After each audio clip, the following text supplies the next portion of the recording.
Yes, actually, what I mostly would like to communicate with other colleagues, with other migrants also living in different EU countries, is that it is very important to for our original countries to find the ways how to connect their diaspora to the original country, because diaspora is a source of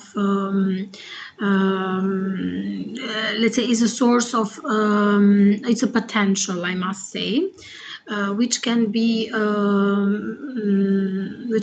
used in many ways to promote the socio-economic development in our countries. And the program I am currently engaged as an advisor is actually trying to do exactly this. So to connect the qualified diaspora so that they can support their institutions, either academic, civil society organizations, or public institutions.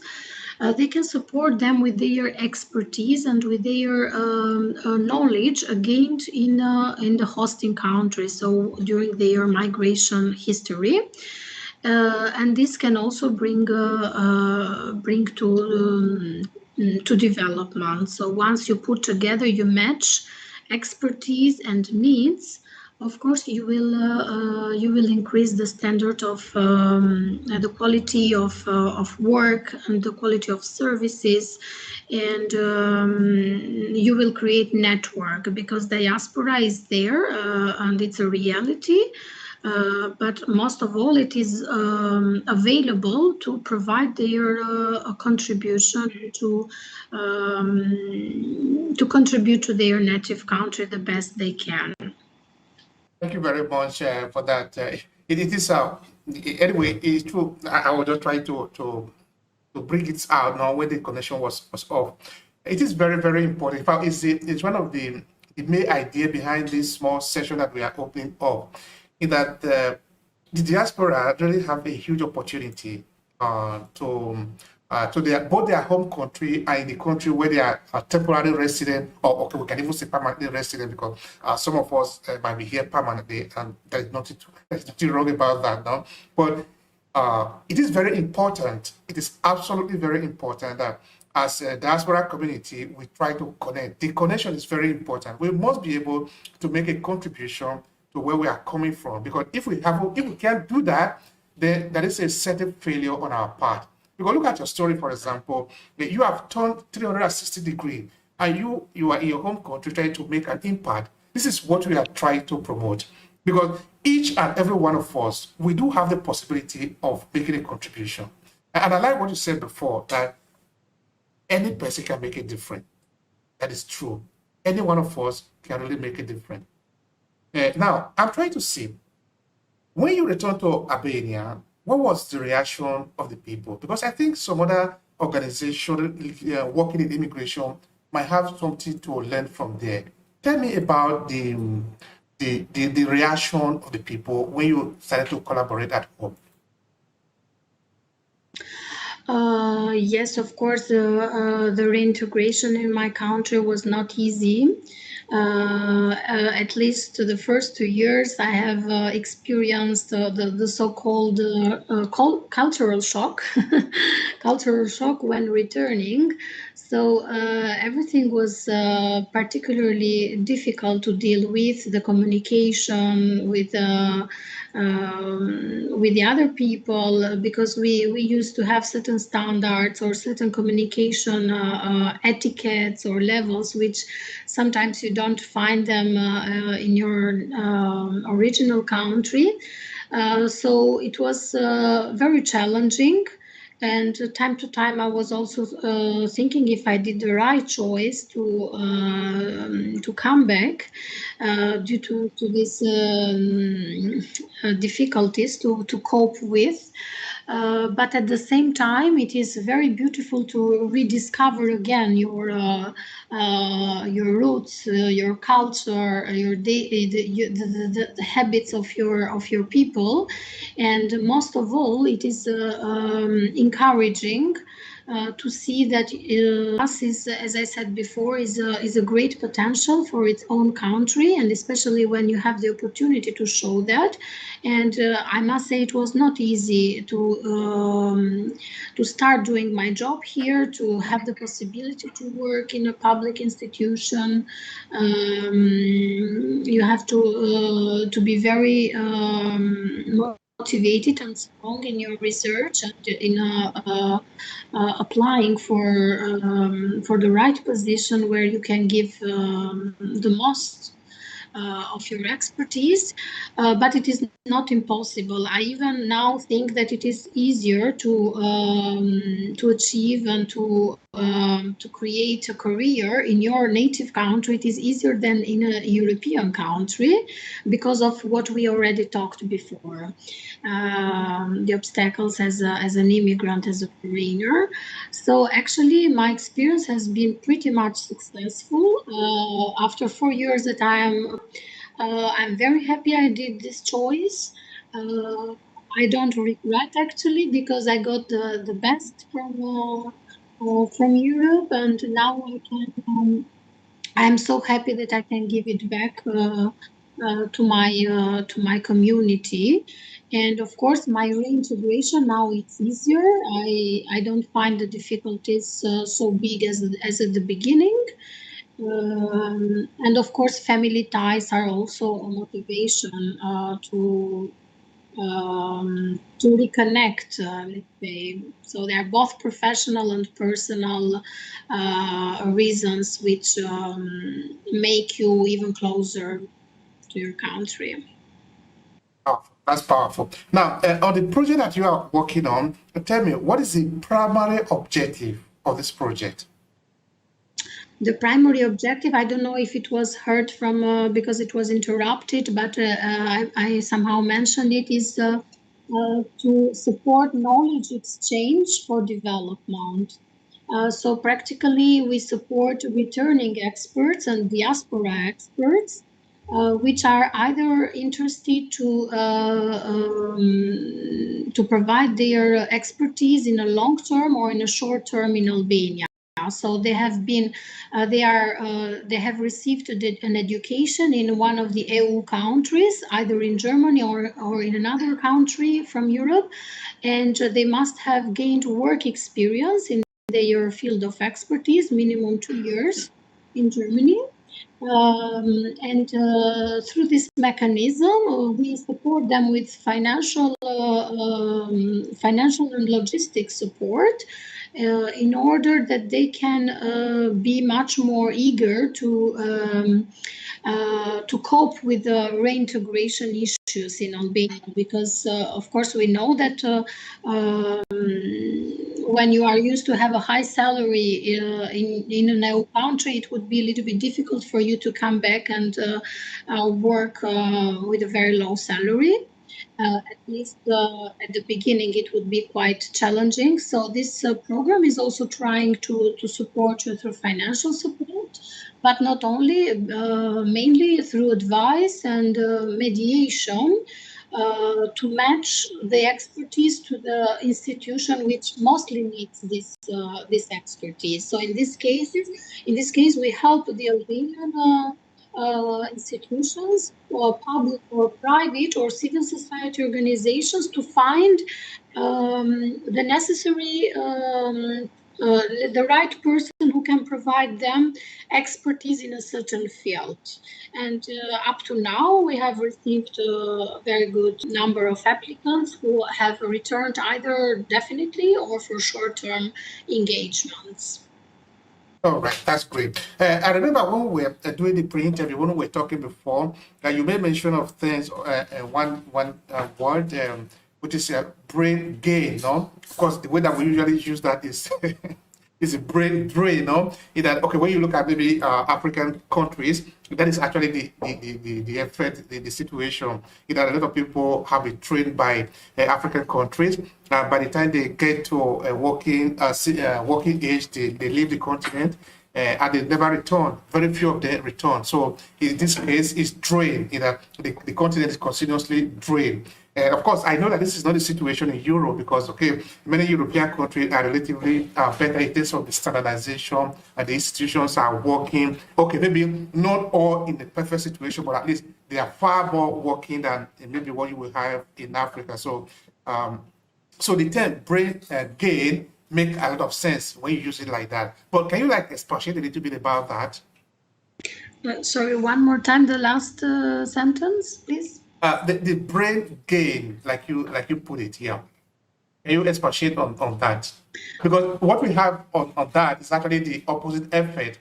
Like, for Exactly. example, in your case now, you return to Albania, you are working there, which is something that is not very common for most situation in African situation.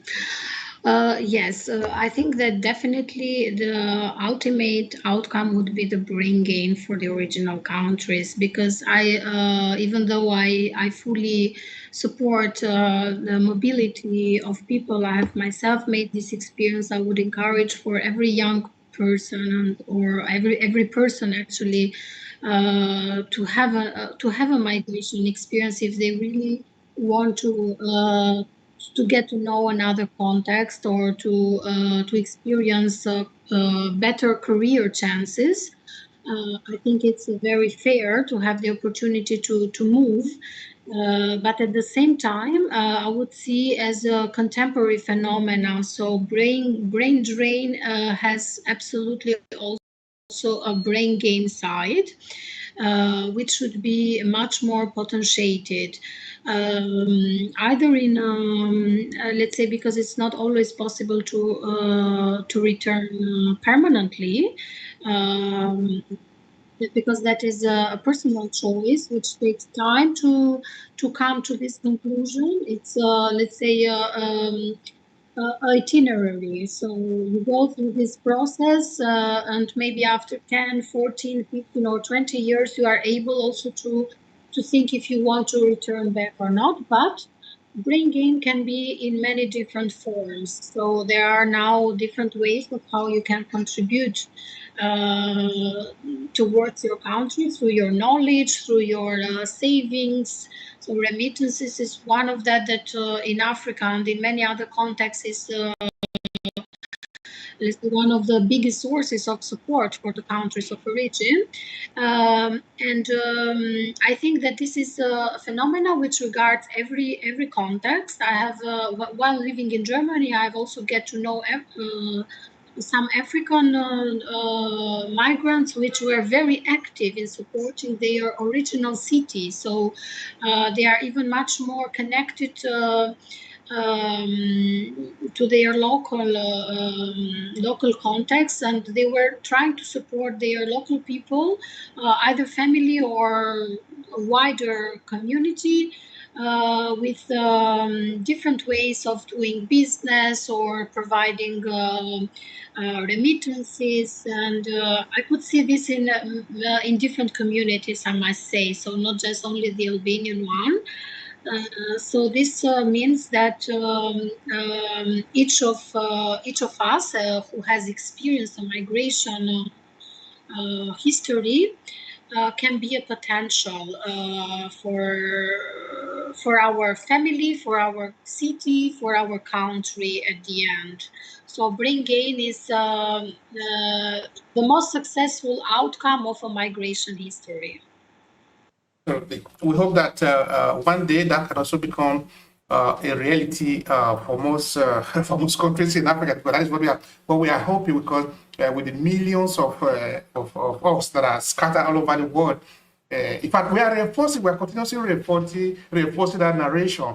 Because whether we are looking at the African Leadership Podcast, where we are concentrating more on leadership, we are looking at the possibility of people to tap into our network and use it to better shape the leadership that we have in Africa. In fact, it's also one of the reasons that we are trying to network with this section of the agreement, where we are trying to network with different African diaspora community and all that, because it is very, very important that we change the position of that term from brain drain to brain gain, because Africa need all their population, need all the power that is spread all across the world. And now, looking at the impact that the diaspora can make, which of course they do make and they continue to make, how is the project they are currently working on impacting on the Albanian reality? Whether you are looking at it locally or because it started as a pilot project, and as I said, it's being implemented from the German agency, from the GIZ, in 22 partner countries in the world. And the returning expert mechanism, which is the oldest one, who supports the long-term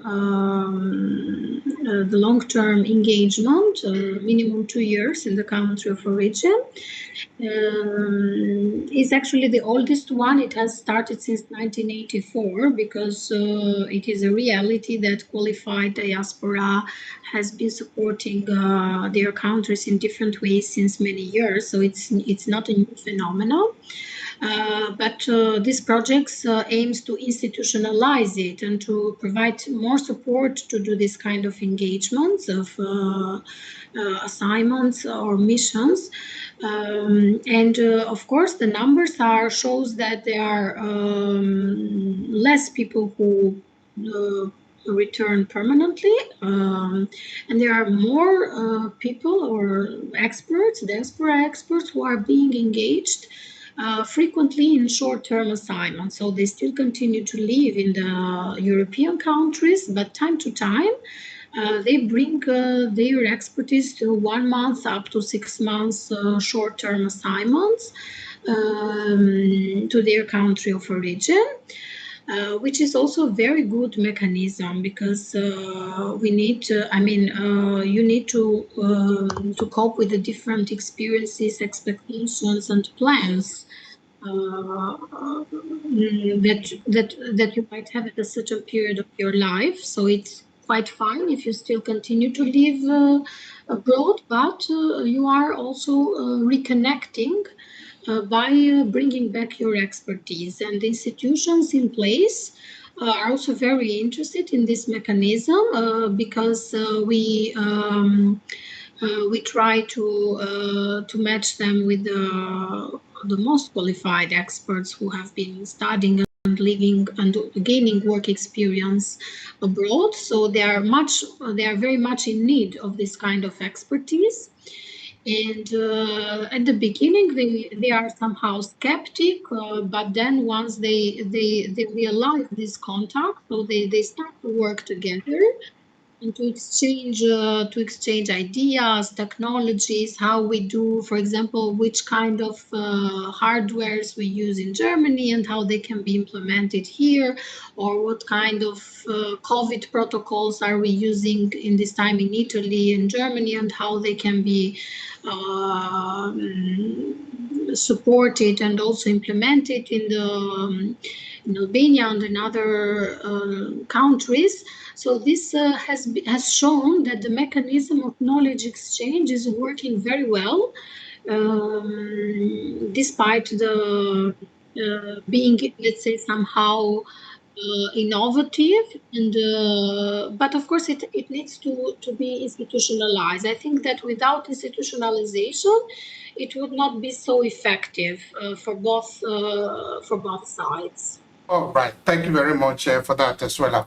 All right. We have come to the end of the podcast because you really have been very exhaustive in all the things that we wanted to know today. Actually, this is the very first in the series of interview in this podcast session, where we are trying to connect different reality, different immigrant reality for the purpose of networking, of learning from each other. So I really appreciate the time that you spend I try to explain how you work, how your journey has actually transformed all these years. Of course, I program a lot of this interview that is going to take place in the coming weeks and months to be able to expand and see how we can work together as a project on immigration, on the diaspora community and all that. Now, to conclude the podcast, to conclude this interview, is there a message you want to leave for the audience? I don't know, it might relate to what you are working on as a project, or it can even be about the future, what you plan to do in the future, to sort of conclude it. So go ahead and leave your message. It's always difficult somehow to leave a message. First of all, I would like to thank you so much for giving me the opportunity to share a part of my journey, a very important part of my journey as a migrant through different countries and now back in my country. And as a message, of course, I would encourage everybody to have an experience in different countries, if it's possible, for education reasons, for job reasons. It would very much increase their potentials. And at the same time, I would encourage everybody not to be afraid of taking on challenges, either to migrate or to return back, because you will find benefits in both decisions. So it's not let's say it's not a lose, but it's absolutely a gain.